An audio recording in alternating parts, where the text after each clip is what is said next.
Hello, and welcome back to Books, Cats, and Chaos, the podcast where we explore epic tales, sprinkle in, actually, don't even sprinkle in anymore, they're just humor, and we embrace the chaos of book loving, cat herding, coffee drinking, uh, and all the good stuff. My name is James. And I'm Casey, and we are a husband and wife team who love all things that he just listed. If you are new here, we just want to let you know that as of right now, our schedule is still on Tuesdays, we're doing Throne of Glass, and Thursdays, we are doing the Empyrean series. Throne of Glass is going to take several months because there are a lot of books in that series, and we didn't want to wait to get through all of those before we started to talk about this, particularly because Onyx Storm just came out and there's a lot of good stuff. And I just happened to pick up the book and thought, let's see what happens. And then I read it and I went, all right, well, I guess this is my life now. So I'm almost done with Iron Flame. So I said, yeah, there's no way we can wait until we're done with Throne of Glass. We have to get started on this one too, because there's too much good stuff to talk about. So Yep. Both are a very great series in their own right. So please make sure to have read Fourth Wing before continuing this podcast. It's better if you have read the full Fourth Wing book, but at the very least, chapters 1 through 12, as today we are covering chapters 7 through 12. And as much as I am dying to deep dive the full series, Fourth Wing, Iron Flame, and Onyx Storm, all at once, I have to sit on my hands because we decided to do it one book at a time. There are still many of you who are new to Fourth Wing, so we don't want to spoil the later series for you, and mainly because James mentioned that he is still reading Iron Flame. So no spoilers for James, and for many of you. And with that said, there might be spoilers for Fourth Wing as we go through Fourth Wing. We'll try to keep the rest of the book as spoiler-free as possible, but it's better to have read it in its entirety when joining us. it is very difficult when, for me particularly at this point, as I'm reading through and I go, oh, that's what that, oh, some bitch, that's what that was. And you guys aren't going to get the context. And so it's very hard not to be like, dang it, that's what that meant. And that's what that meant. And we're going to do our best. But if you hear moments like that, maybe just take a minute and say, you know what, I'm going to notate this part so that I can come back to it later. Yes. But we will do our best to not actually outright say what the connection is, because it's great when it unfolds for you in your brain. I mean, I've been bugging her about questions. I'm like, does this mean this and does that mean that? And she's like, read, you'll find out. Read, you'll find out. And it's like, well, and I don't want to spoil anything for you. You have to go on the same journey I went on. And it's equal parts frustrating, but equal parts also just good, because when you start putting pieces together, or particularly if you've read far enough in the series and then you come back, like what we're doing for this, and you reread parts of it and you go, oh. Mm-hmm. And yeah, there's a lot of like light bulb moments that happen when you revisit this, which is why we say it's best if you read ahead as much as you can, so that when you come back for this discussion, you'll hopefully also get some of those light bulb moments, because they're great. They just and sometimes infuriating. Oh yeah, it's an emotional roller coaster.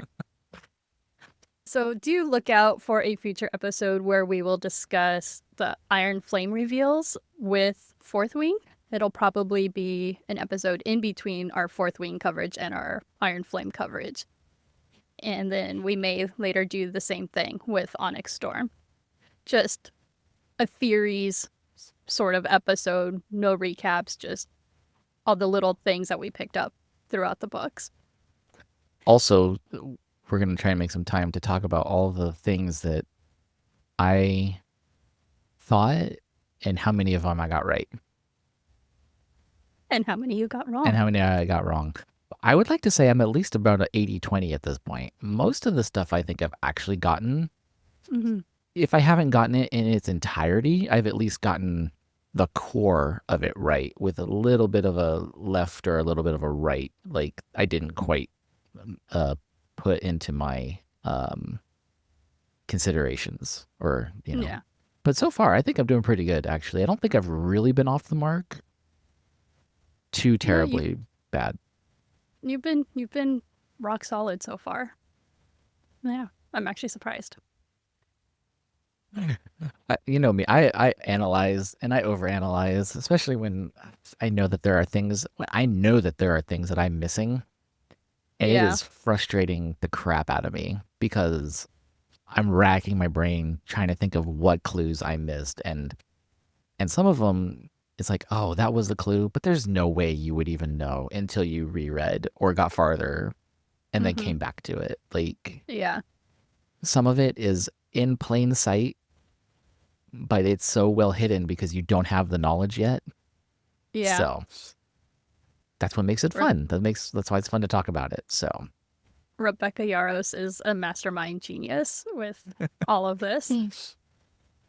So, with a content reminder, this podcast is for adult audiences only, as we will be using adult language, curse words, to discuss adult topics and themes and more. Fourth Wing, the Empyrean series, has violence and sex, and we will be discussing those topics. also has violent sex. Now, don't spoil it. Oh, I think people already knew that. If you haven't already, but you are liking what you hear so far, then please don't forget to rate, subscribe, or comment on this podcast or on our YouTube or any of our socials. We love to interact and put stuff up and hear from everybody. So, on that note, cadets, let's tackle the gauntlet. Hey, That's not, I don't think they're saying yay.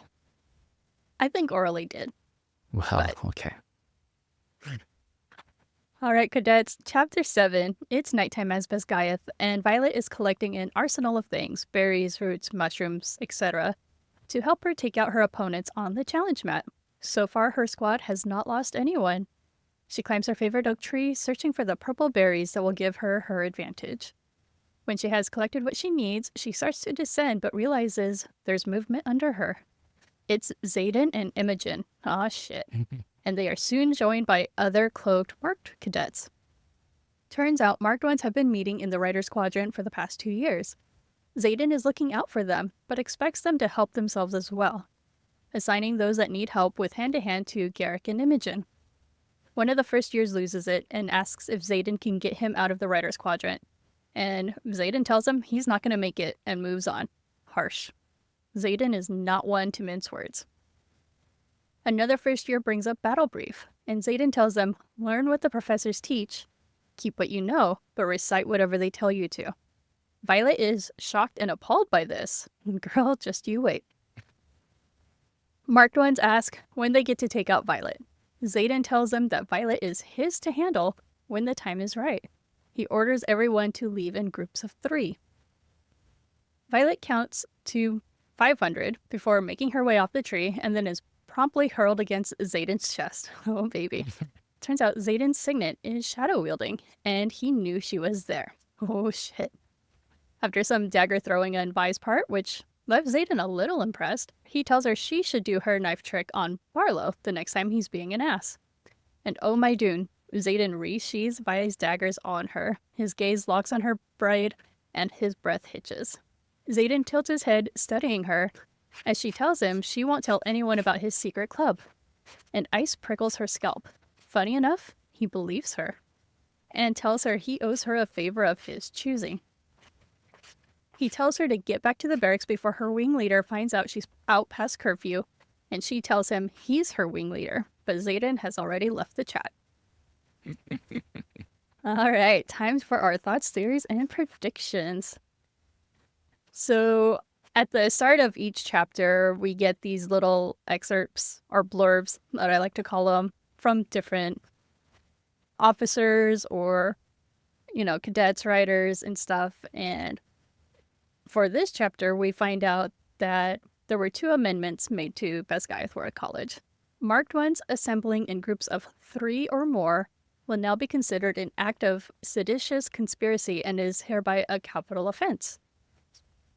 We come to find out later that Melgren can't see the marked ones when they gather in groups of 3 or more. So he can't keep an eye on them. Which is why tonight's little gathering, would be a big no-no if leadership or anyone were to find out. Leadership is keeping an eye on the marked ones to see if the children will also turn rebel like their parents did. And we also later find out all the marked children end up in the writer's quadrant, which Melgren is the general of, and the marked ones don't get a choice of quadrants like the other conscripts do. Which, that's fucked up. I wonder how long it took Melgren to figure out that he couldn't see the marked ones when they gathered. His dragon is the one that executed all of their parents. Yeah. And all of their children ended up being marked. Right, by his dragon, right? Yeah. Yeah. So it's like his own thing works against him, which is a pretty big power flaw, honestly. Yeah, it does kind of seem like that. Hot take. I wish Violet would have questioned Xaden more. About the whole, not specifically to him, but questioned herself and her teachings when she learned, or when she overheard Xaden tell everyone, learn what they teach you in battle brief, recite that, but keep what you know. Her training as a scribe was, to find answers, to research, to find answers and stuff. Wouldn't you think her curiosity would have peaked at that point and be like, what do they know? Why is Xaden telling them, keep what you know? What is different than what they know versus what our professors are teaching?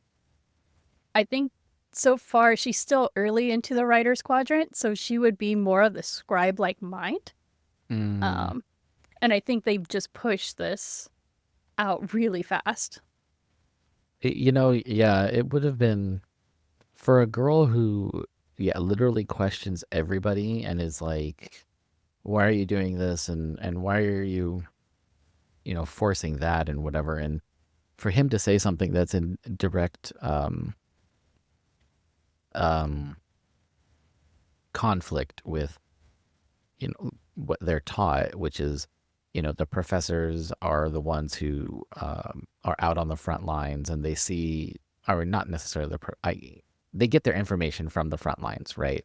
So they're supposed to be that next step onto the information that they get. And obviously you would look at it and say, they're not going to tell us everything because some of it's going to be classified,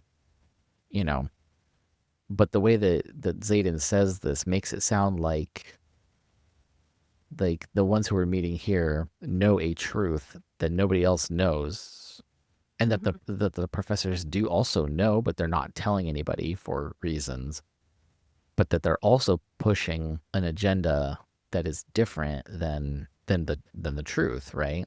It's like a half truth, or a just withholding information, or which we do actually see that later, considerably later, about the selective truths that they put forward, and especially when others know and they're like, that's not, why aren't they talking about this? Or we know that this is a thing and nobody's talking about it, right, so this is, I think, a peek into that. Xaden already knows that the professors deal in half truths and withholding information.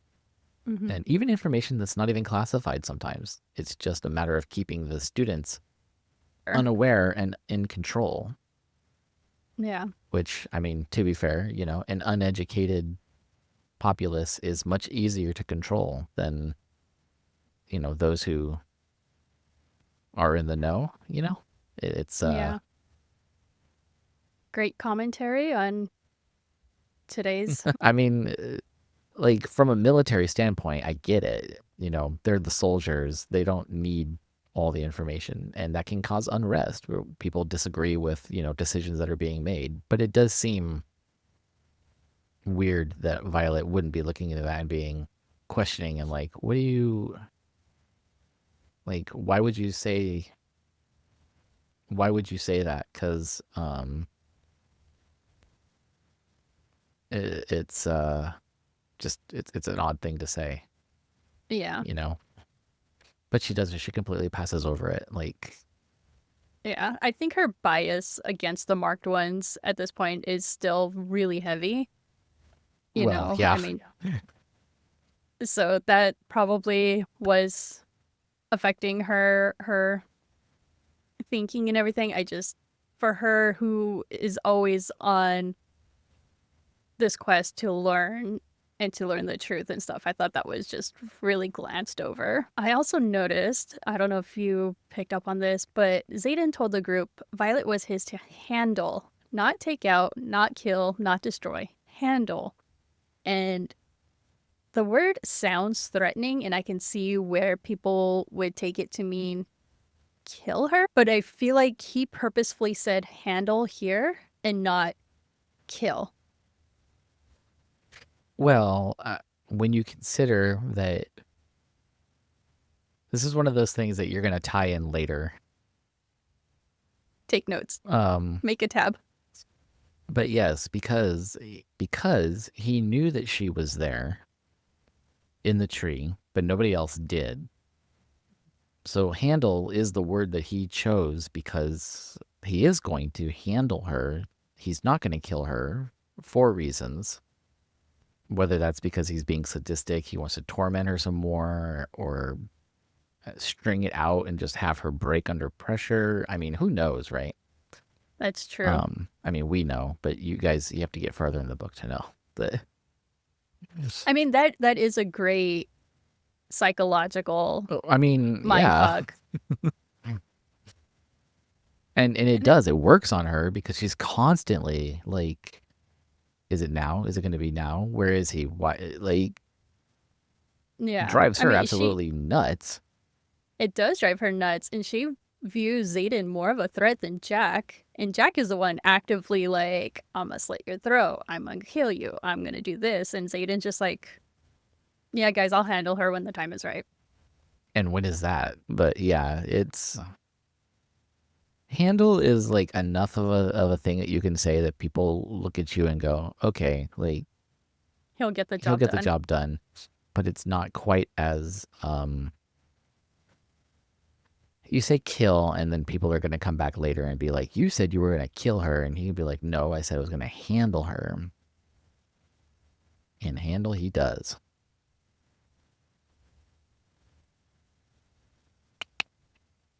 Oh my god. Okay, moving on. We will see, and have already seen several times, when Xaden seems to be studying Violet, she feels that prickly sensation at her scalp. And she doesn't get this feeling when Dain or Jack are studying her, only Xaden. What does it mean? It means that he's around. I attribute it to his shadow powers. Yeah. Or I mean, at least that's, that was the working theory. Was because we know his shadow powers are also very strong, um, stronger than most of the other cadets, right? Like in terms of their own signets, like his shadow powers are just really strong. So I always just figure that she just was maybe because she was always just hyper aware of his presence because a looming threat, Mm-hmm. and so the shadows would give that kind of like, oh, he must be here somewhere because there's something. And Yeah. This will be one of the things that we'll debate in that special Iron Flame Fourth Wing crossover episode. So I highly suggest reading Fourth Wing, reading Iron Flame, and then maybe rereading certain sections of Fourth Wing. I think some of the scenes take on a whole new meaning.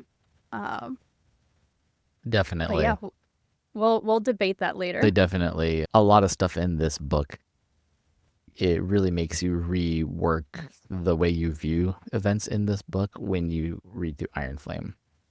Yeah. Oh yeah. And I imagine it's going to be that way when I eventually get to Onyx Storm. It's going to make me Yes. rethink things in Iron Flame and Fourth Wing. yeah, see, so just mark every page and write a note to yourself to come back and relook at this. 'Cause Read the series and then reread the series. everything means something, and then it means something else later. Yeah. So, telling you, there's a lot to absorb. Chapter 8. Dain has been walking her to her morning duty shift every day, and Vi looks forward to it. He checks in on her, asks her if she's okay with the challenges later that afternoon. She tells him not to worry, she's been training with Ree. What she doesn't tell Dain is that she's found the list of challenges that Brennan said would be posted, so Violet knows who she will be facing. Dain advises her to lay low with Jack Barlow and in classes, which is the complete opposite of what Xaden said, because Xaden said throw daggers at him. Maybe that'll make him, think twice about his. Vi briefly feels bad for not telling Dain about Xaden's secret club, but knows that holding the secret is the right thing to do. Xaden is looking out for the first years. They weren't planning anything nefarious. Violet checks in for breakfast duty. She has dried powdered fonnelly berries that she just happens to sprinkle on Orin Seifert's eggs. Professor Carey's signet allows him to project what he sees in his mind, which makes his dragon class really cool. And this is where we get to learn some stuff about the dragons. Apparently, fewer dragons are willing to bond each year, despite the number of riders entering the quadrant. No one knows why, and the dragons won't tell. Dragons only talk to their bonded riders and only give their full names to their bonded riders. Which this will be something to talk about in Onyx Storm eventually. So put a tab on it. Actually, this whole thing is going to be something to discuss later when we learn about the dragons and the Empyrean and their own politics, and because the dragons are not all in the same mindset either. They're just like the humans. And so it gets really, as you learn about the relationship of the riders and their generals and then the dragons and their uppers and the elders, and oh man, It's called the Empyrean series for a reason. Yeah, so not the Rider series. No blue dragons are willing to bond this year. However, there are several blue ones in active service. Of course, Sorrengail, Xaden's dragon. It is typically forbidden for dragons to bond relatives of their previous riders, which we will go into that later too. There is one massive black dragon, Tairn, besides General Melgren's Coda? I think Coda. Coda? I haven't listened to the audio stuff, so. He's the oldest of his den. Black dragons are the rarest, smartest, most cunning, and most discerning. Reds are quicker to temper, and blues are ruthless and fierce. There are also greens and browns. And of course, Jack Barlow, he wants Tairn, because, I mean, why wouldn't you want the second biggest black dragon? As if he has a choice on who the dragon bonds with. And I feel like this is something that everyone forgets a lot. Mm-hmm. Or at least the bullies do. Yeah. A rider's signet is a result of a unique chemistry between the rider and the dragon, and it says more about the rider than the dragon. The stronger the bond, the more powerful the dragon, the stronger the signet. Naolin was Tairn's last rider, and he could siphon from other power sources, dragons, riders, etc., and use the power or redistribute it. He depleted himself trying to revive a fallen rider who just happened to be Brennan, Violet's older brother. Violet questions Kaori about why Naolin would try to revive Brennan if he was already dead, and Carey doesn't give him a straight answer. He tells her that he taught both her siblings, and Vi is the smarter one and more compassionate. Not all strength is physical, which is also something that Taryn also echoes to her later, too. Later that afternoon, Dain and Violet are standing near the challenge mats. I realize that might have been a spoiler for some people, but I figure everybody knows that Violet and Taryn are the bonded pair, so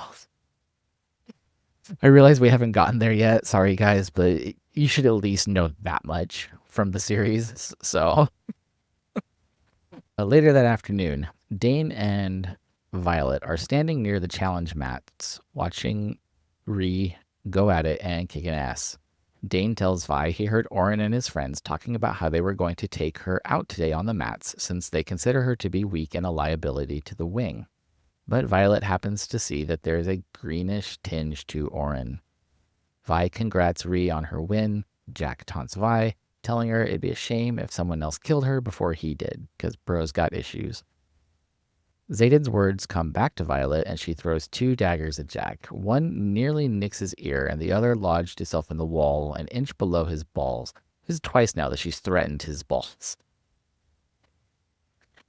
And dude is just not, like, giving it up. No. Fear widens his eyes, and Violet waves at him. Dain is upset at Violet for not laying low. Kale. But Vi feels a prickle at her scalp and shifts her gaze to meet Xaden's. There's a hint of a smile on his lips as he leaves to observe fourth wing cadets on another mat. It's Violet's turn on the mat. Orin is now green and sluggish. She's watched his fighting style for the last couple of weeks and knows when he will charge. For a moment, he looks like he's going to be sick, but then he charges anyway. Vi knocks him down, and he throws up everywhere. Professor Emeterio says he's done. He yields. For the next month, the hardest part of Violet's plan is the timing of the poisons. The 5th week, Vi is supposed to challenge Rema, but Vi fed the poison too early, and she was taken to the healer's quadrant. But no problem, because Xaden is here to save the day, and he steps on the mat instead. Don't know if he's going to save the day, but it'll be fun. No, I mean, the fight was going to be canceled, and he said, no, it's okay. I'll take her on. And I legitimately think everybody thought that Violet was going to die right here. Yeah. Like, that was the end of the book. Like, I think everyone was just like, oh, Xaden, he's making his move right now? Okay. Yeah, it's done. It's over. He's going to make a big spectacle out of it in front of everyone. Yep. So, as we tend to do, as we look at the relationships of the characters, we're gonna see a lot of comparisons between Xaden and Dain, because Dain is, her best friend, and Xaden is her best shot at being killed. So Dain is supposed to be looking out for her, right? He keeps telling her to lay low, but he's really, like, you can't just tell somebody, like, lay low, don't do anything or whatever, and then, like, go off and do something else. Especially when, well, that might not be fair, actually, because he is still thinking of her as the scribe girl. Yes. And she is already exhibiting a very rebellious nature. A violent nature. To survive, right? Yeah. So I think his mistake is he's like, you need to lay low, you need to chill. And he's thinking, this is Violet. She's going to be fine. She'll listen to me because that's how it used to be. And Violet is like, no. Yeah, she's got to do what she's got to do in order to survive, in order to not look the weakest. And Dain is kind of telling her the opposite. Yeah. So it's hard to be mad at him, because he is sort of like, do this, and then thinking that that's the end of it, and he's not taking into consideration that things have changed. And also, as a squad leader, I think he should be paying way more attention to what she's doing. Like, I agree. it's like you need to be safe and you need to protect da da da da. But he's still leaving her alone, Unprotected, unprotected, and basically untrained. like it's like that's great, but if I lay low and that doesn't work, then what? Yeah. Like she tells him, Ree and Sawyer have stepped up and they're training her in the hand to hand for challenges. But you would think that as her best friend, as her squad leader, he'd be like, we need to do more. You need to do more. This is what you should be focusing on, not lay low in your classes, lay low from Jack. Like that's just, you're not helping your friend and you're not helping your squad. You are a squad leader. You should be looking at who are your potential weakest and trying to strengthen them up. And he's not doing that. I mean, and we later learn what the second years go through in Iron Flame. So that could be part of it. But at the same time, if he is such a good friend, why isn't he doing more? Yeah, he's versus we have Xaden, who's a third year. He's a wing leader, so we know that he is busy. He is strapped for time, but he's making all the marked ones meet in secret and trying to find out what areas they're having problem with, and he's assigning them to, the senior cadets and saying, okay, work on it. These two people, they're the best fighters we have. You train with them. Battle brief, this is what you're going to do. This is what you're going to pay attention to. And it's such a different leadership dynamic. Yeah. Well, and that does go to show, and again, we'll learn, this is one of those things when you reread, you kind of have a better understanding about why Xaden is so invested in this stuff, right? Like, he's a natural born leader. And it is really not that. It's part of that, but there's more. There's so much more about just his everything that he does and has been through. And, yeah, I'm not going to say much more about that, but he is a good leader versus Dain, who maybe is still kind of learning the ropes a bit. But yeah, he's not treating Violet like he would treat any other squad member, because I think he still just can't get past the idea that she is, that she shouldn't be here, which would mean even more, help her more. Right. Until you see her walk out that door to the scribes, you should be focused on protecting, training, keeping her safe. And, I don't know. It's a little irritating the way he just has got kind of a half-assed, like, just lay low and they'll leave you alone. And it's like, that's not going to work. That's not how that works, dude. No. So what are your thoughts on why so many of the dragons are unwilling to bond? What is happening? You had just finished Fourth Wing not too long ago. So what were you thinking now versus, when you're almost at the end of Iron Flame?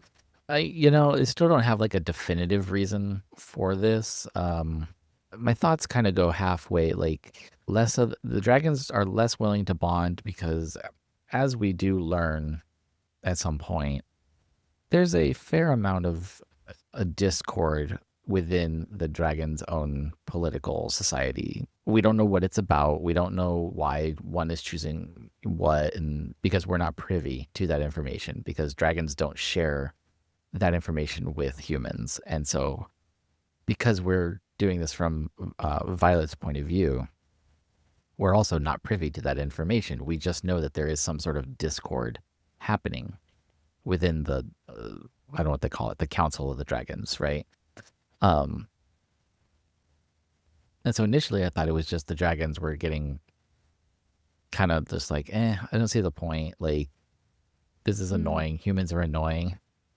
I mean, But now, as I'm reading more, in Iron Flame, and the thing is that even through Iron Flame, at least where I'm at, and I only have, I don't know, maybe 100, maybe less than 100 pages before I'm done. There's still no like definitive answer about why the dragons are bonding less and less. Mhm. But I imagine it has something to do with their views on the humans and the wards and just the whole split between. I don't know. It's hard to. I don't know. I just know it'll be there's something that not everybody is agreeing with. it will be a reoccurring question, I think, throughout the series until the end. So even in Onyx Storm, we still don't really have an idea about what the deal is, or No, no, that's the only thing I'll tell you about that. yeah. Um, so we also learn that it's forbidden for dragons to bond relatives of one of their previous riders. We don't know, or at least it's not clear to me, who made this rule. Dragons are humans. We do know that dragons are above human rules and laws. So was this a human made rule and the dragons have just agreed to it? Or is this a dragon rule for a specific reason? We just don't know what yet. This is something to be also tagged for later. Do we actually find out who made that rule? I don't think so. We just know it was a rule, and we know why that is the rule. But it kind of seems like the dragons don't actually really pay that much attention to it. Like Dragons do what they they want. kind of do, but at the end of the day, they're like, nah, I like you. I think I won't eat you or fire breath you today. And you're like, all right, cool. Is there Yeah. a family thing here? I don't care. It's not up to it.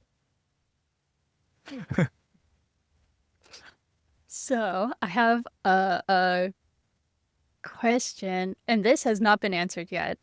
I don't know in which book it may or may not be addressed, but do you think we're going to get an epic showdown between Tarn and Coda? So Coda's currently the biggest, largest black dragon, and Tarn is the second biggest black dragon. There's only 2 black dragons so far. I don't know. I mean, it's obvious that they do not see eye to eye on things from their interactions, and particularly when you get up into Iron Flame, you see a little bit more of that too. That Taryn has his opinions and Coda has his opinions, and they are strong opinions. Yeah. We do know that Coda is bigger, and I think that would, if they did do it, that would be that Taryn would be in for a fight for his life, because there aren't a lot of other dragons willing to go up against him, Taryn, but Yeah. Taryn's also not stupid. He's full of himself, and his abilities, but he's not stupid. No, he's very smart and very cunning. I don't So, know. I mean, that would be. us- I kind of hope not, because I feel like Taryn wouldn't walk away from that very easily. yeah. So, but Milgren's also a dick, so Yeah. Yeah. I want to know how absolutely no one else realized that every single one of Violet's opponents were getting sick in some sort of way before her challenges. Even Rhiannon, her friend, who is shown to be really observant with a lot of things, didn't really catch on. this is actually probably one of the more little frustrating things in this part of the book, because Did this frustrate you? well, it did, because she did this to what, 5 of her opponents. Mm-hmm. Yes. I could see getting away with it once or twice, but by the third, fourth time, somebody should be looking at that and being, why is every opponent of Violet's getting sick? I mean, I think one of the ones, like their whole squad ended up getting sick because they all ate off the same breakfast. Yeah. But I mean, it was still one of her But opponents. there's a pattern, Yeah. and there's a very definitive pattern Yes. that I feel like anybody with half of an observational skill would look at that and be like, What is going on? 2 in a row. Okay. That's 3 in a row. That's 4 in a row. Even if none of the other cadets really realized it because, you know, they're all focusing on their own challenges, you think Professor Immaterio would have picked up on something since he has to watch them and take Yeah. notes in them. I mean, maybe it's because none of them were fully incapacitated and they always showed up, except for the one girl who, you know, had to go to the healer's quadrant early. Yeah. And, you know, they all try to fight, but still, she's literally winning all her fights based off of her opponents being unable to. I mean, the one was basically like seeing colors and stuff. Like, Yeah. that on its own seems fairly odd. Or if nothing else, why is the professor not out there like, this cadet is clearly on mushrooms? Has anybody else come into contact with mushrooms? Did you guys go out and pick them? Where'd they come from? Who else has access to this? Because this is a very serious problem if you guys ate these on accident or if somebody ate this on purpose. And I feel like somebody somewhere should have got that. No, I agree. I was just like, yeah, you got away with it a couple times, but 5 weeks in a row? No. 2, That's 3 at the max, but 5 is plot armor. Yeah, it was annoying. sorry you felt that way. It's okay. I felt the same way too.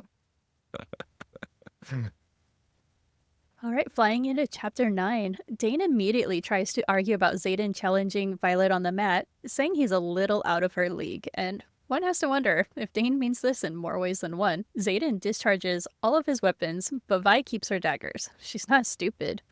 She immediately throws one at him, and he's able to catch it midair. What the fuck? Xaden knocks her to the mat, blocks her strikes and kicks. It's also the first time he introduces his nickname for her, Violence. He easily disarms her just because he can. And while doing all of this, he gives her quick, quiet advice, and she realizes the lesson is just for her, despite other cadets watching.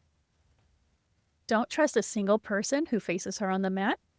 He expects her to learn from her mistakes. He also lets her know that taking people out before hitting the mat is smart, but she's not testing herself and she won't get better. Yes. Once he has her... You have a thought? I'm just wondering now, based on what I just read, whether he caught on to her poisoning people because he's observant or because of the other things. That's a question for our bonus episode that we will debate about. Right? I mean... Well, also think about, he caught the dagger in midair. Well, I was going to say that too. Like... Not his shadows. No, it all makes a little bit more sense now. Like... Are you just having that light bulb moment? Yeah, no, it's like, oh, okay. And yeah, there's really just no way that she's going to get away from him because, yeah, you guys, you'll get there when you get there, but you have to get through 90% of Iron Flame to get it. So, yep. Unless you're smarter than me. Once Xaden has her on the floor, he notes that she's tiny. Like he's realizing it for the first time, and tells her to stop going for bigger moves that expose her. He guides her hands to show her where to strike. Kidneys, rib shot, the waist. These are all killing blows, vital blows, and so far Violet has been trying to avoid those. He further tells her that Dain is holding her back and defenseless women have never been his type. When the match is over, Xaden tells Dain to stop coddling her and to actually train her. Yes, thank God. That's what we've been saying. Later that evening, Dain gives Violet a massage and tells her he told Colonel Markham that he thinks Xaden wants to kill her. Dain also told Markham about Barlow and Oren. Markham agrees to still take Violet into the Scribe Quadrant. Say that 10 times fast. No. Violet accuses Dain of going behind her back because he thinks she's not cutting it. Dain informs Violet that first years take out vendettas during threshing. Second and third years can't do anything. They can't step in, they can only watch. Dain doesn't want to lose Violet. He wants to protect her, but part of Violet knows that she's actually made it this far. What else can she do? He's giving her a way out, but really, she wants to stay. That was a big turning point for Violet, I think, when Yes. when she realizes that she could, like, she has been given a way out, right? She didn't want to be here, but then she actually made it across the parapet and she didn't die. Mm-hmm. And then she's like, holy crap, I'm here, I'm alive, I did it. And then she finds herself feeling more at home in the writer's quadrant, even though she was fully prepared and trained for the scribe quadrant. And I think she would have been happy in the scribe quadrant. Like, what you don't know that you Yeah. missed, like, you can't miss, right? What you don't know. Yeah. But this is one of those things where she found like a truer calling than the other thing. Yeah. But Dain refuses to see that because, to his credit, he is trying to keep her alive, and In his way. he's being very overbearing.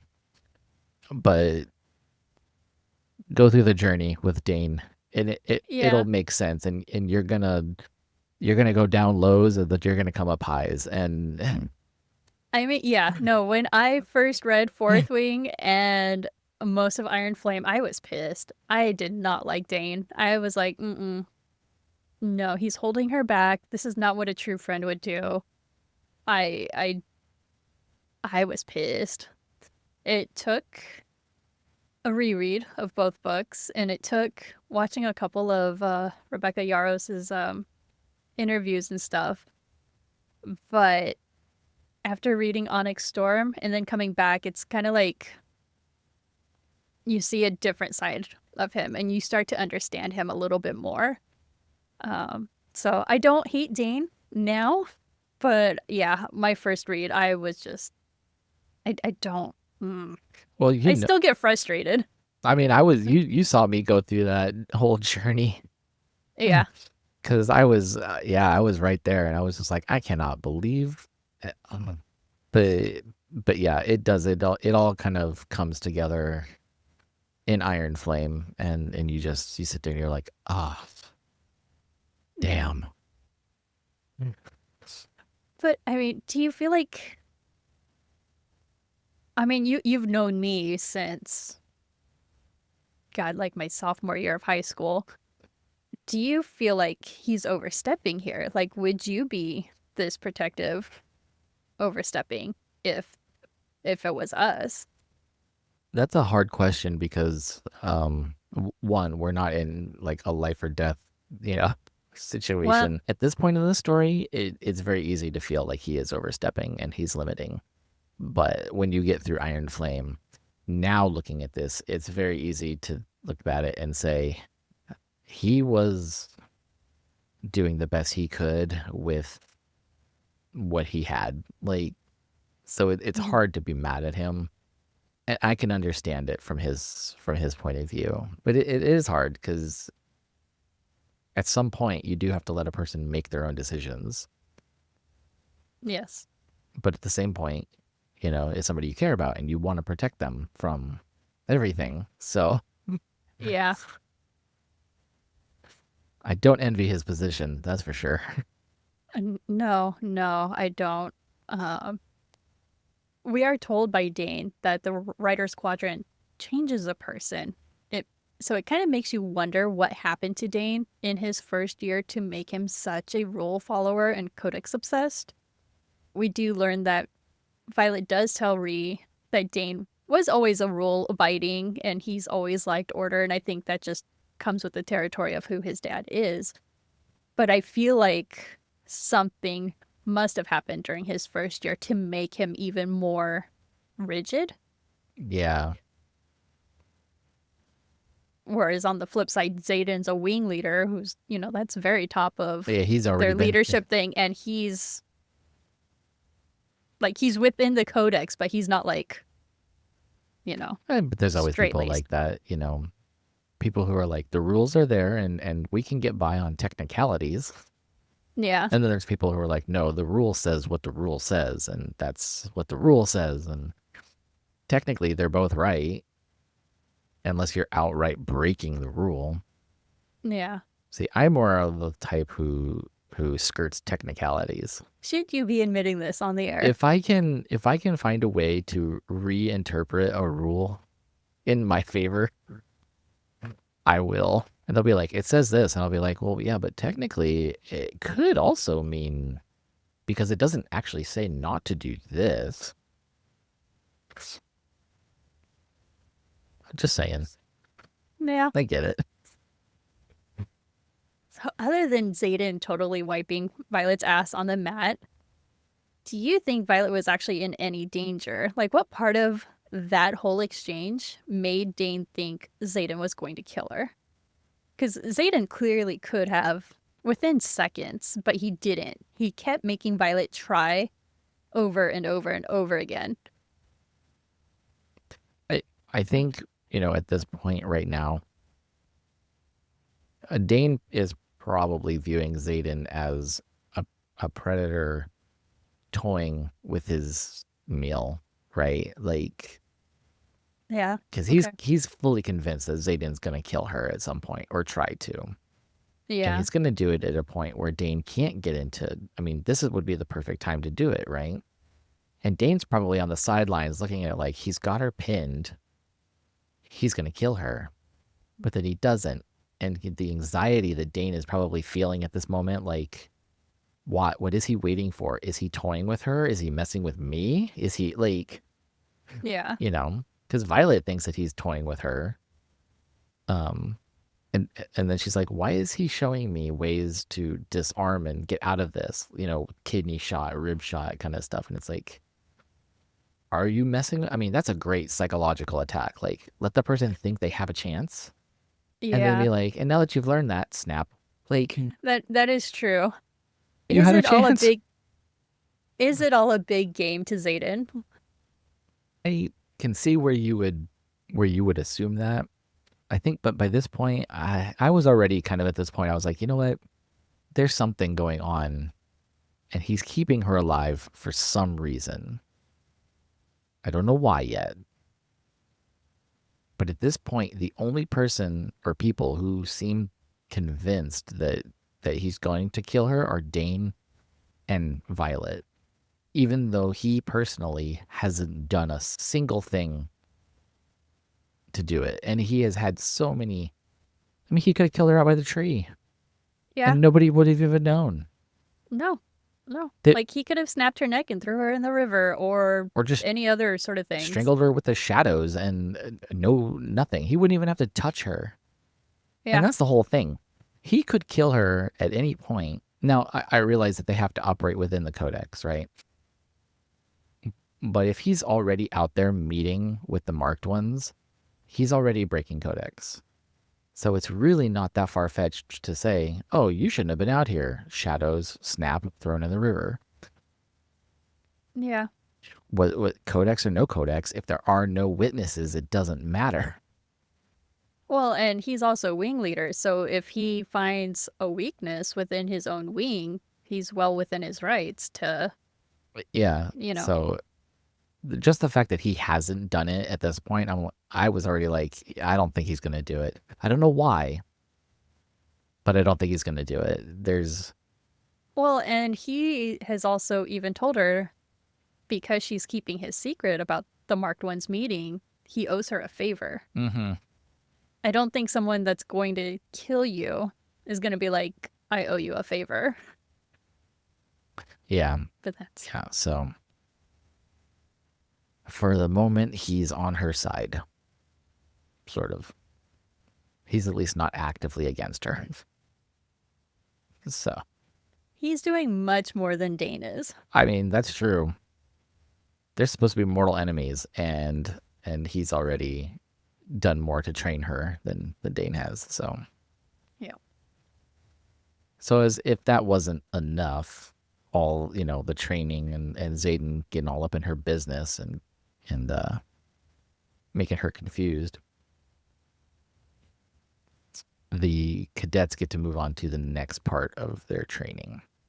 And so, chapter 10, we move to the Gauntlet, which is basically American Ninja Warrior, but it can kill you.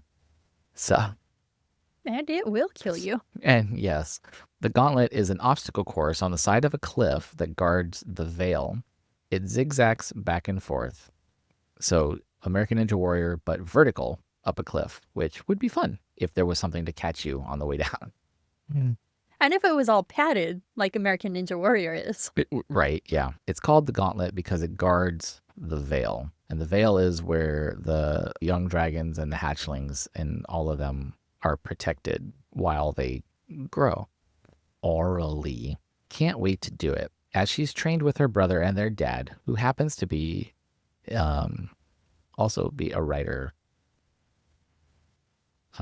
Riddick and Tynan share words as Tynan is increasingly becoming a shit thanks to his friendship with Jack and Oren.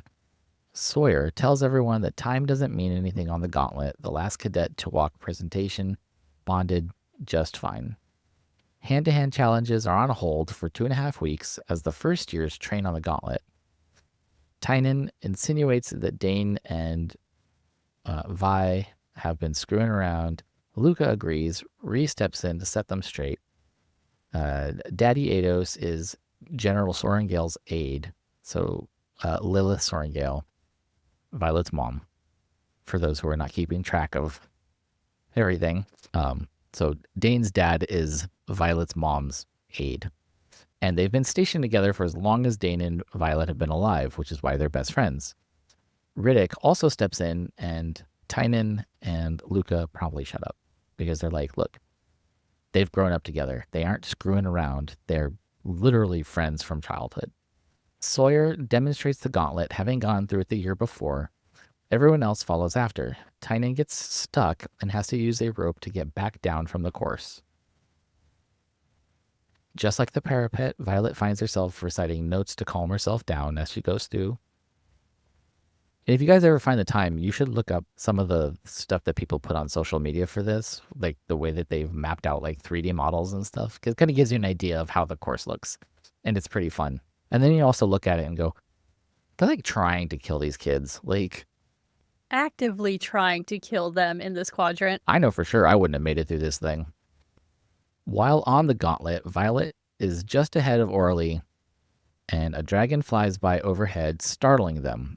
Orally slips and falls while on the rotating logs, and it happens so fast that she's unable to grab the rope and she falls to her death. Violet is helpless and she can only watch. The first trial of the Gauntlet has already taken out many of the cadets once everyone is done. Vi was able to make it to the chimney section of the course, but she's too short to span the distance.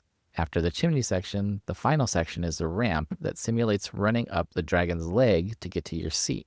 So she's going to have to figure something out. And not completing the Gauntlet is not an option. You either complete it or you die. Again, what the hell? Violet volunteers to take Orly's stuff to the burn pit as she was the last one to see her, and declining Dain's offer to go with her. At the edge of the turret, Violet sees shadows of 3 dragons approach from the west and descend. She seriously contemplates Dain's request to hide out in the scribe quadrant. If someone who practiced their whole life for the Gauntlet died, their first time actually on it, how is she going to make it? As she heads back, the door to the tunnel that leads to the Gauntlet opens. Violet presses against the wall, hiding herself in the shadows, and waits as Xaden, Bodhi, and Garrick pass by. And of course, she's hiding in the shadows. Xaden's already told her that he commands the shadows. So, but to be fair, I would assume that means that Garrick and Bodhi don't know that she's there. And, just because Xaden's not ready to kill her doesn't mean the other two aren't. So, True. as they discuss what more they can do, Violet feels that prickling in her scalp again. And of course, Xaden knows that she's there. Xaden sends Bodhi and Garrick ahead and is surprised when Violet doesn't question him on where he's been. She retorts, saying that she doesn't care, and with the head tilt to the side, as if he's studying her or reading her, he says, "You really don't, do you?" This is where the intrigue begins, maybe. He's like, "I'm accustomed to people caring, and you literally don't give a shit." He questions her about being out past curfew, and she tells him she's debating running away. And he tells her he debates the same thing. She wants to know if he's going to kill her or what. And he's basically like, or what? Violet notices the subtle things, like like Xaden's jaw ticking when he sees the scrape on her cheek. When he grabs her, his hold is firm, but light. And she even feels a caress along the side of her wounded cheek, even though he doesn't touch her there. He admits he knows everything that goes on here. He wields shadows, but yeah.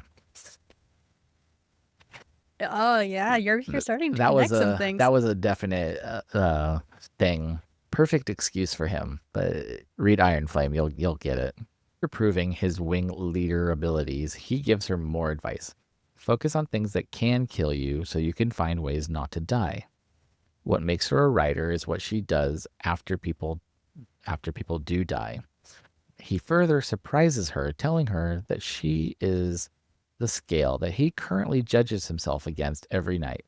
Every day he lets her live, he gets to convince himself that there's still a part of him that's decent. And before he goes, he has a final bit of advice in regards to the gauntlet. The right way isn't the only way. Figure it out. Again, even when he's being threatening, he's still helping. Right? He's actually kind of a nice guy.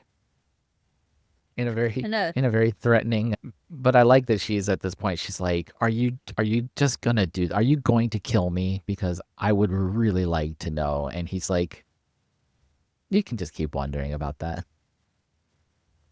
That's some shit you would say.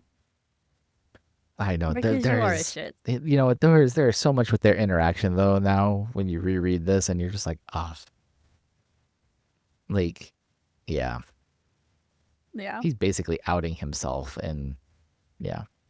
He is. It made me really sad that Orally died on this, and this was just their trial run to get accustomed to the course. It wasn't even one of the actual timed events or anything. She didn't even make it past the training thing.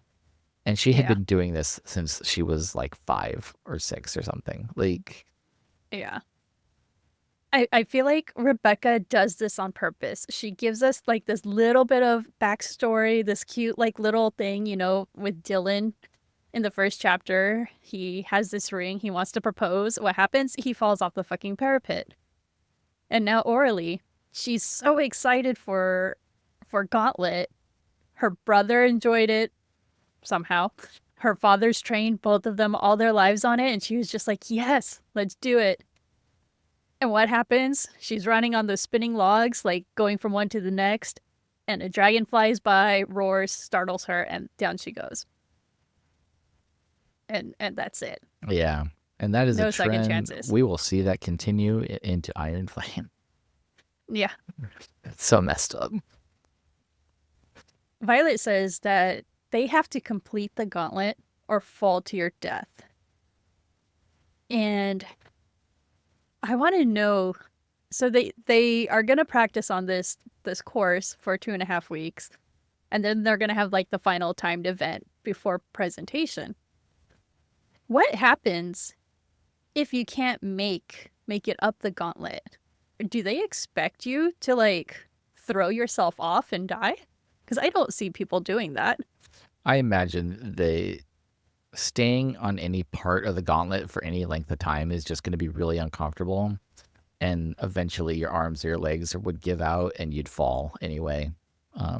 Not like there's enough space up there to like lay down and be like, this is where I live now.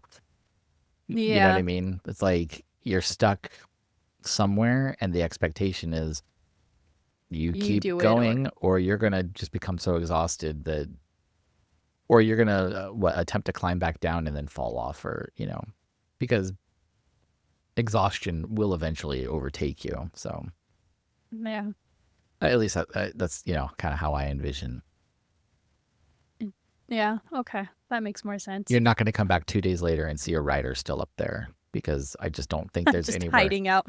I just don't think there's anywhere for them to really like chill for a long period of time without just rolling off in their sleep or, cramping and falling, just something like, Yeah. um, Basgiath seems like a death factory, especially the Writer's Quadrant. Like, we talked about that, with Parapet, like, there's no net or anything to catch them.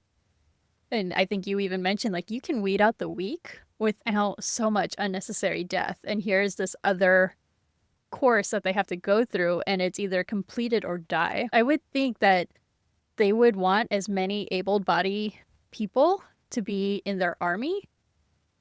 And so I think like nets or water or something to catch them would yeah, make more sense. And then like, oh, you failed, you can either restart, in the next year, or off to the infantry you go. yeah, basically like you fell off of the gauntlet, so you died, quote Mm-hmm. unquote, and you can try again next year, or you can go to one of the other quadrants. There are no retries today here. Like you get one chance. You fail, and that's it. But it seems it's so unnecessary. They Yeah. lose by the time they get through all this, they lose like 50% of their cadets. Like that's not a efficient way of utilizing your most important asset of, you know, of people to fight this, war that they have going on. Yeah. So you're like, yeah, we're weeding out the weak, but we're also like shortening our bodies by a considerable amount. It seems like, Yeah. I wouldn't say it's just poor planning.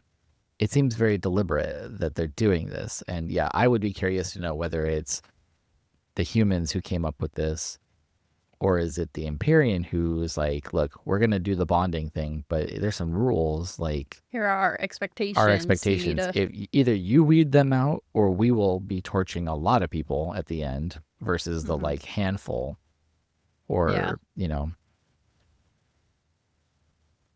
who knows? I would really like to know though who came up with the because it's just so unnecessary.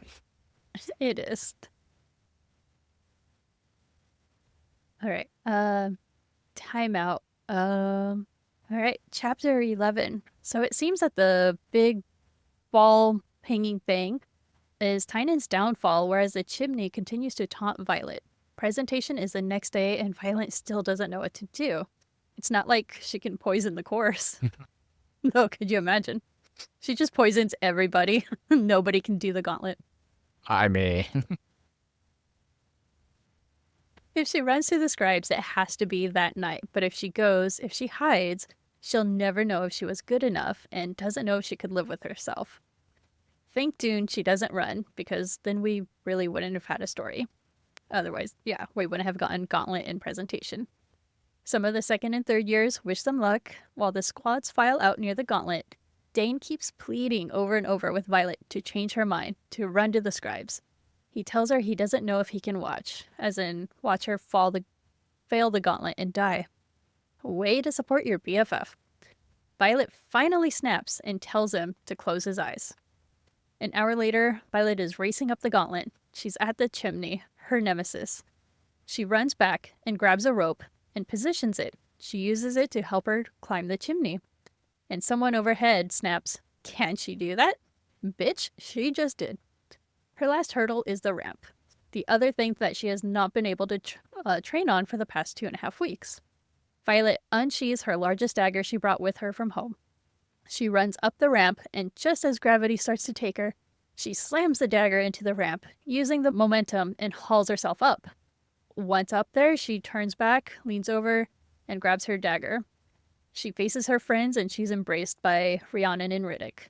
Amber Mavis, Dain's special friend from his first year, is shouting she can't do that and accuses Violet of cheating. Amber claims that Violet used foreign materials twice, and it's not allowed to Xaden. Garrick gets in between Amber and Xaden, not liking that she's accusing someone in his section a cheater, and that Xaden will handle anyone of rule breaking in his wing. Again, that word handle. Xaden turns to Violet and she defends herself. She expects the 30-second penalty for using the rope on the chimney, then quoting the codex, basically saying anything a rider brings with them across the parapet is considered to be part of their person. Her dagger was brought with her, not one on the mat. Xaden's eyes flare and a hint of a smirk on his mouth. Violet finishes telling him the right way isn't the only way. And Amber is pissed. She doesn't like that Violet is quoting the codex to her because she, like Dain, is obsessed with the codex. She tells Violet that she thinks like a scribe. And she storms off. Xaden tells Violet she's leaking and to take care of it. So Rhiannon and Bai step aside and help bandage her up. And good news, everyone in Violet's squad makes it. You know, as I was just saying about the rules and the technicalities, like sometimes you got to know exactly where the rules end and the technicalities can begin, because then you can use that to your advantage. And I feel like this is like the moment where Xaden is looking at Violet and he's like, hot damn. I want her. Like, he's no longer like, I want to kill her. He's like, I want to have her. Because he put a challenge to her, and she rose to that challenge. Yeah, she did. Down at the last minute too. And she didn't know if any of this was gonna work. She didn't get a chance to try, using the rope in the chimney. She didn't get to try the ramp at any point. I would not have thought to use a dagger to haul myself up the ramp. And that I would even say that actually really worked to her advantage, because guaranteed if she had tried either of these things during the training, somebody would have said, "Oh no, you can't do that." That's and then true. During the final one, she would have been out of luck. But because she used it at the very end, there was no chance of a redo, because this was the test, and she hadn't done it before. And she said, I'll take the penalty for the rope. And the whole dagger thing, codex, you can't argue it. But I think it only worked because she didn't show anybody. I mean, obviously, she didn't have that idea beforehand. Yeah. But if she had tried that on one of the trial runs, I think they would have shut it down. And then she would have been stuck. I also think adrenaline, too. The day of, it's this timed event. You either make it or you die. She doesn't know if it's going to work, so she has that adrenaline rush behind her. It's a do or die situation. And you either fail and die, or you use that adrenaline to boost you and to get what you need. I mean, she had one shot. Yeah. Because I feel like if she had tried the dagger and had missed and not gotten it in all the way, and she slid back down the ramp, she would have slid right off the gauntlet. Like, yeah. And then the book's over. I think I can speak for all of us when I say especially my first read, my very, very first read of Fourth Wing, I was so annoyed and pissed with Dain at this point. Your best friend is about to run the gauntlet for presentation, and instead of boosting your best friend up, you're sitting there going, please, please, please, let me sneak you to the scribe quadrant right now. I feel like if you are their best friend, you air your concerns at first, yes, but then you support your friend. And especially as a squad leader, you should be giving them pointers and help them train. And I know we've already discussed this, but, you know, Xaden challenged her more, got her thinking. Whereas Dain was only putting the fear of this into her and trying to give her a safer, a coward's way out. Yeah. I mean, Damn it, Dain. it's still hard to be mad at him because he's still looking at her and envisioning the frail girl that he knew from before. Scribe Violet would never attempted to do this, right? Although it does say that when they were growing up, they would climb trees and stuff together. So, you know, you don't climb trees because you're afraid of them. So she must have had some sort of adventurous spirit. But again, how many of his friends did he lose during the Gauntlet himself personally? You know, Yeah. I mean, we don't know that information. And if he's looking at it and thinking he's going to lose another friend, particularly a friend that he didn't think was even going to be there, that's a lot for him to handle. I mean, yeah. So I get it on the one hand, but on the other hand, once you realize, you know, she's here, she's going for it, then yeah, you need to be like, look, I don't agree with the way that you're doing this because I still think it's the wrong decision.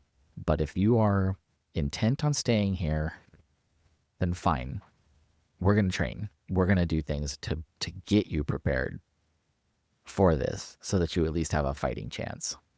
Yes. Instead of whining about it and being like, you need to leave, you need to leave. Like, the first couple days, no problem. But she said, like, yeah, contingencies, man. But and also, for being such a rule follower and codex stickler, his wing leader told him, commanded him, stop coddling her and train her. And he hasn't. He's basically going against a direct order. Yeah. Come on, Dain. Come on, don't let us down. Yeah. Yeah, like I said, I get it, but I did enjoy the fact that she used Xaden's words against him. Yeah. And I think that Xaden liked that she used his words against him. Yeah. And I think he was not anticipating enjoying that so much. He's like, hot damn, she actually listened, and she's got a mouth on her. All right. Yeah. Surprise, surprise. Mm-hmm. Chapter 12. Vi's squad placed 11 out of 36 squads for presentation. And presentation is a piss-inducing parade of cadets before the dragons that are willing to bond this year. The fastest up the gauntlet was Liam Mary, and Violet is just happy that she didn't come in last. Same girl. Right. I mean, you're just happy you can get up there, right? And the dragons average about 25 feet tall, which is about the height of a 2-story house in the US.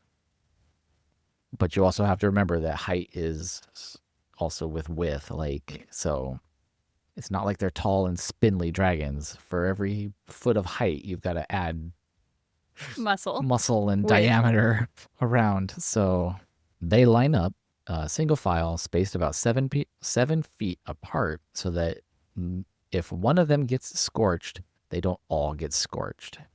They are not to approach the dragons. They don't make eye contact with the dragons, but if a dragon decides to show off their tails or something, they can look, but no eye contact. Luca asks if there is really a feather tail in the lineup, as she overheard there was, and Garrick is just annoyed with her. He tells them all to relax. Feathertails don't bond. It's probably just there because it's curious.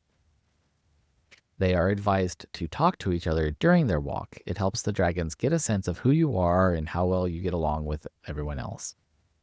Tynan, who is ahead of Violet, continues to be an ass.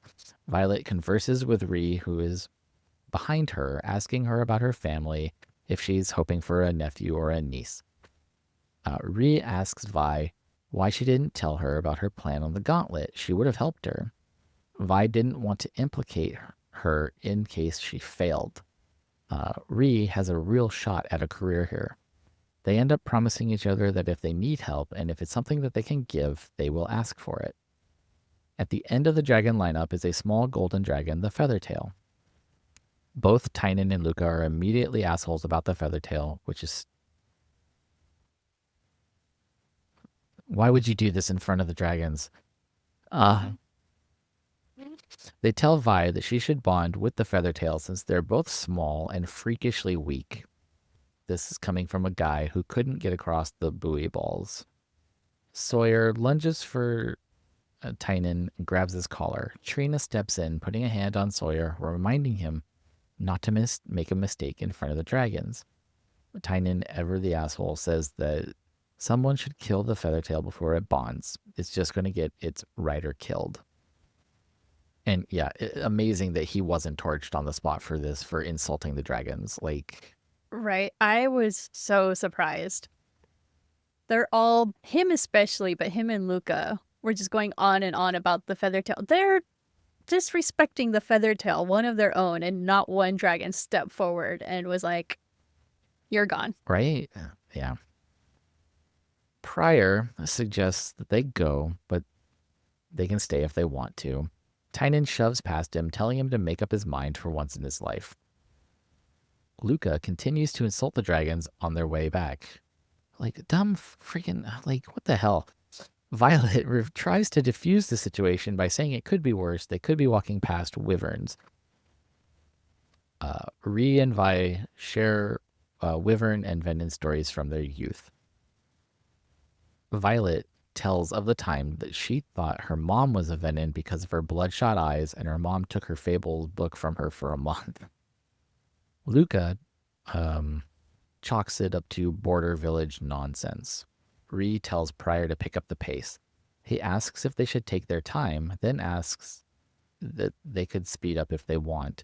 A red dragon steps forward and roasts him. Sawyer shouts at them to keep walking.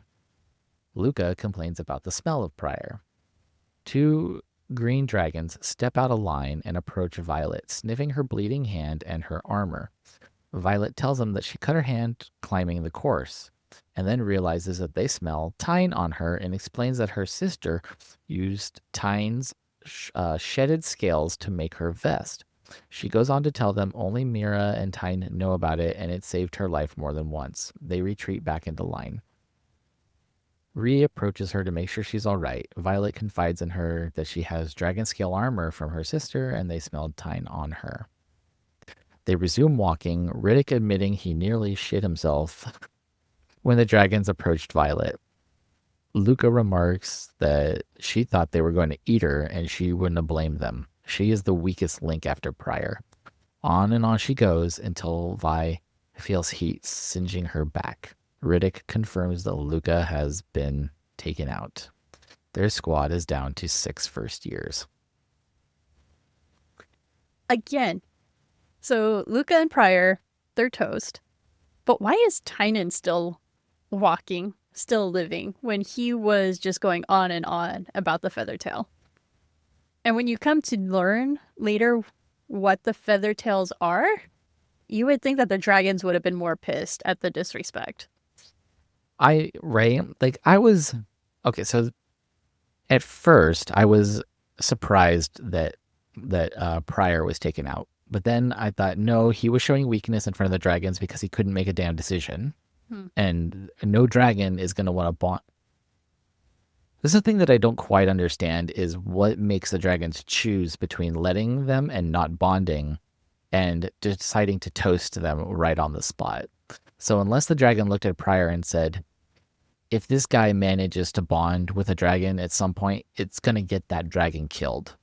I would think so. So he has to be eliminated because he is just a liability to any dragon if he makes it past this stage, right? But So again, they could have also let him live and none of the dragons would have bonded him. And then he would have had to, continue his year like Sawyer did the previous year, and then the following year he either could have tried again in the Writers Quadrant or he could have joined another quadrant. Right. That's like, what was the difference between, like, Sawyer clearly did this, but he didn't bond because apparently he wasn't found to be worthy of a bond, but he wasn't so unworthy that he got toasted. And I think just that whole indecisiveness was just too much for the dragons because they're gonna see battle. You know, they're deployed right after graduation to man all the borders and everything, and your indecisiveness is going to cost the lives of fellow writers, yeah, fellow civilians and stuff. And I mean, I could, yeah, if in some world Pryor did make it all the way out there, I could see him second guessing, and on the back of a dragon, that's life or death between a comrade or you, and you know. and I think letting him live and him going into like infantry or the healer's quadrant and he's still second guessing himself on that, the lives are still going to be at stake. Yeah, that's just a huge risk. Even in the scribe quadrant where you're not seeing action unless you're out on the field, questioning whether you should notate something or not. Yeah, like in any quadrant, that is just going to be such a huge liability. Yeah. So he was the first one, and then I was hoping that they were going to take Luca out Oh, yeah. because She was so annoying. she was something else. I mean, Yeah. she was one of the two saying that the Feathertail should just be killed, and then suggesting, it almost felt like she was trying to sabotage Violet's reputation in front of the dragons in the hopes that they would take her out. Like, by Yes. saying, oh yeah, like this one here, she's also weak, so she should be bonded with the weak dragon because, you know, we're talking about weeding out the weak. We don't need the weak, and she's so weak. And I think that hurt Luca in the end. Her continually trying to out a fellow cadet. it was sabotage, and Yeah. the dragons. And you don't do that when you're out riding together or, you know, defending an outpost together, whatever. Again, it's another liability. But I also think it helped Violet by talking about like the wyvern and the venom as stories and stuff with Ree. And then also her having the dragon scale armor from Mira. So even though she's the weakest, and maybe some of the dragons were looking at Violet, she's shorter, she's smaller and everything, but she has knowledge that the others don't, whether she knows it or not. Maybe they're just bedtime stories, but she knows about these things, and she has this dragon scale armor from her sister. She's worth something. She's also somebody that values the camaraderie of her squad mates, you know, even though they don't know each other all that well yet.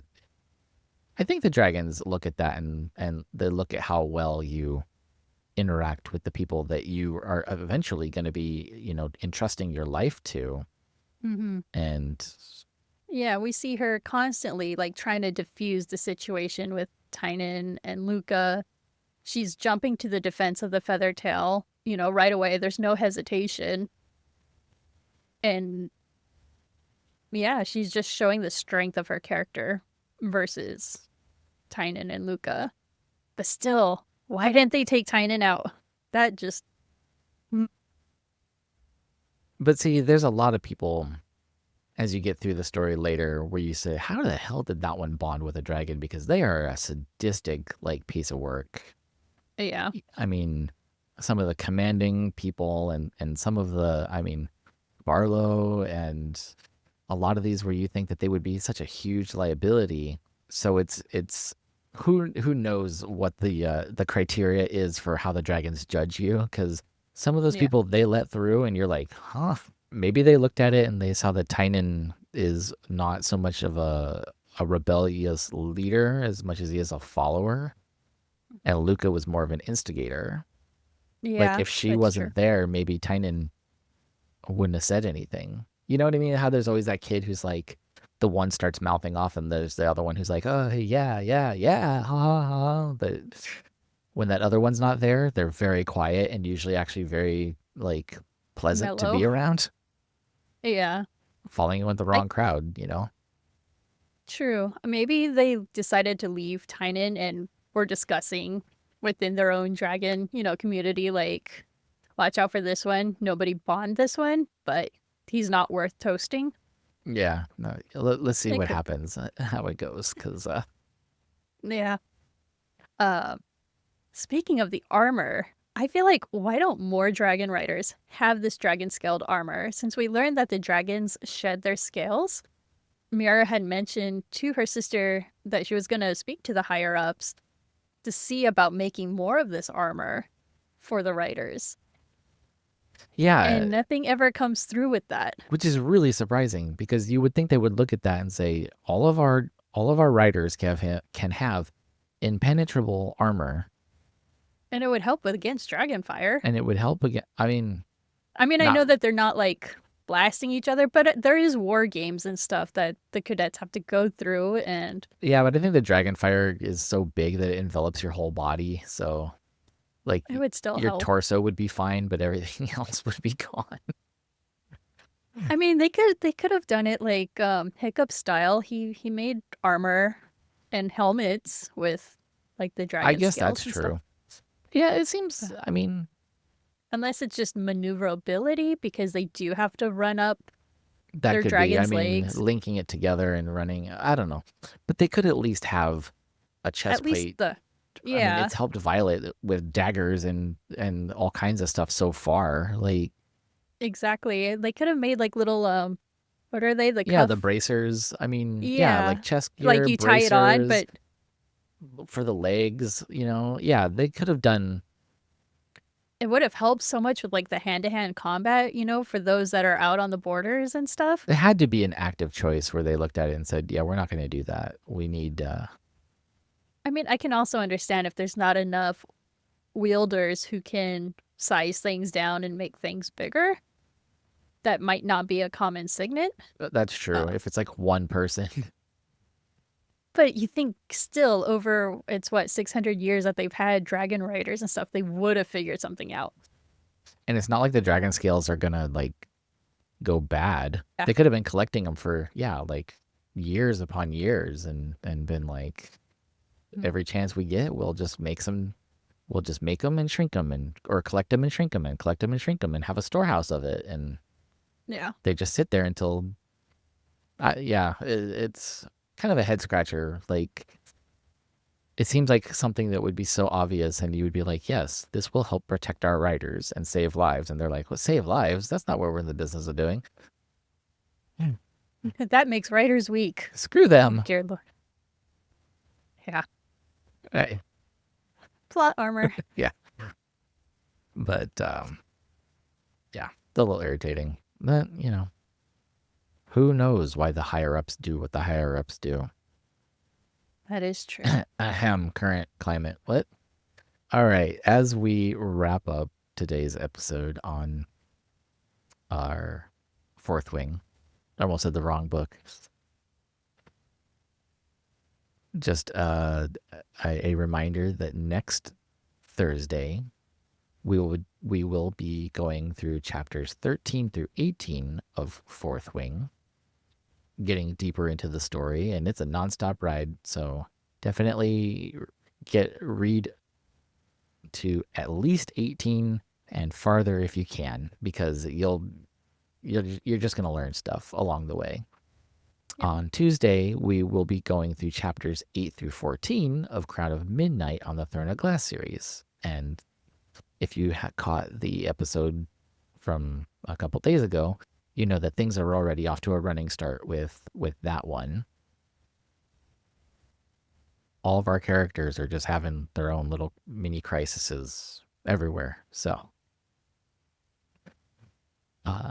if you have thoughts, theories, or ideas, let us know in the comments. You can send us an email directly to hello@bookscatsandchaos.com.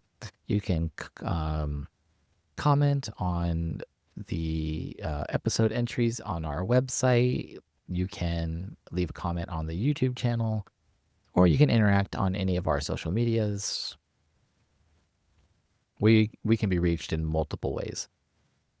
And thank you so much for listening, joining us again this week.